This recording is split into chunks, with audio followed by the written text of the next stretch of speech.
আসসালামু আলাইকুম আপু, কেমন আছেন? ওয়ালাইকুম আসসালাম, ভালো আছি ভাইয়া। আপনি কেমন আছেন? আলহামদুলিল্লাহ ভালো আছি। আপু, আজকে যেরকমভাবে আপনি শাড়ি পরেছেন, হ্যাঁ, খুবই সুন্দর লাগতেছে, খুবই কিন্তু কিউট লাগতেছে। মনে হচ্ছে যে আপনার বয়স কেবল 18। অসংখ্য ধন্যবাদ। আসলে আমরা মেয়েরা শাড়ি পরলে, কেউ প্রশংসা করলে অনেক খুশি হই, কারণ শাড়ি আমাদের একটা পছন্দের জিনিস। আর আজকে শাড়ি পরছি দেখে কারণটা বলতেছি যে শাড়ি শুধু এইভাবে পরছি, বাস্তবে এরকম বউ হওয়ার শখ, বুঝছেন? লাল শাড়ি পরছি, এরকম লাল শাড়ি পরা যদি কেউ বউ চায়, কোনো ছেলে থাকে, সেটা হতে পারে প্রবাসী, হতে পারে দেশের ছেলে। আর খুব যে বড়লোক হতে হবে তাও না, মধ্যবিত্ত হোক ছেলেটা, আমার সমবয়সী বা আমার সাথে মানাবে এরকম একটা ছেলে আমার খুব দরকার। আর এই জন্য হচ্ছে ভাইয়া আপনাদের কাছে আসছি যে আপনাদের মাধ্যমে আমি আমার কথাগুলো বলতেছি, যেগুলো আমার পরিবারের সাথে শেয়ার করতে পারি না, বা আমার পরিবারে এমন কিছু কেউ নেই।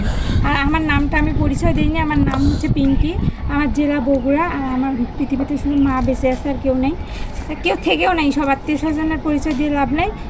আমার পরিচয়, আমি এখন অসহায়, আমি একটা ডিভোর্সি নারী। তো হচ্ছে খুব ইচ্ছা ছিল স্বামীকে নিয়ে সারা জীবন সংসার করবো, তো ভাগ্য হয় নাই। অনেক কয় বছর আলাদা থাকলাম। এখন মায়েরও বয়স হয়ে গেছে, যে কোনো মুহূর্তে বাবা মারা গেছে, মাও মারা যেতে পারে। এই জন্য আমি চাচ্ছি যে আমার মার সামনে আমার মা মারা নিয়ে টেনশন করে, চিন্তা করে। আমি চাচ্ছি যে সে বেঁচে থাকাতে এমন একটা ছেলের হাত ধরি, যে একা আসলে চলা যায় না, একটা লাইফ পার্টনারের অবশ্যই দরকার হয়। আর একটা ছেলে মানুষ একা চলতে পারে না, তার বউয়ের দরকার হয়।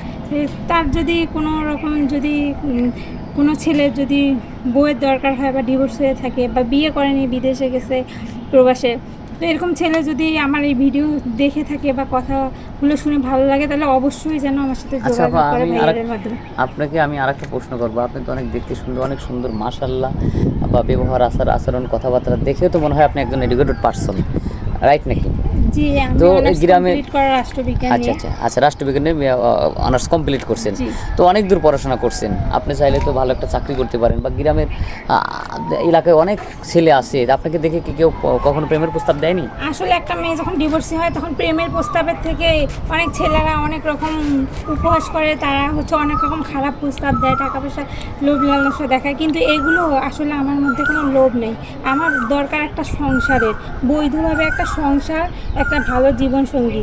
আর হ্যাঁ, চাকরি করতে পারি বা অনেক কিছু করতে পারি, ঠিক আছে। ওই যে বললাম, আমার আত্মীয় স্বজনের পরিচয় দেই না, আমার পরিচয় আমি সাধারণ একজন নারী।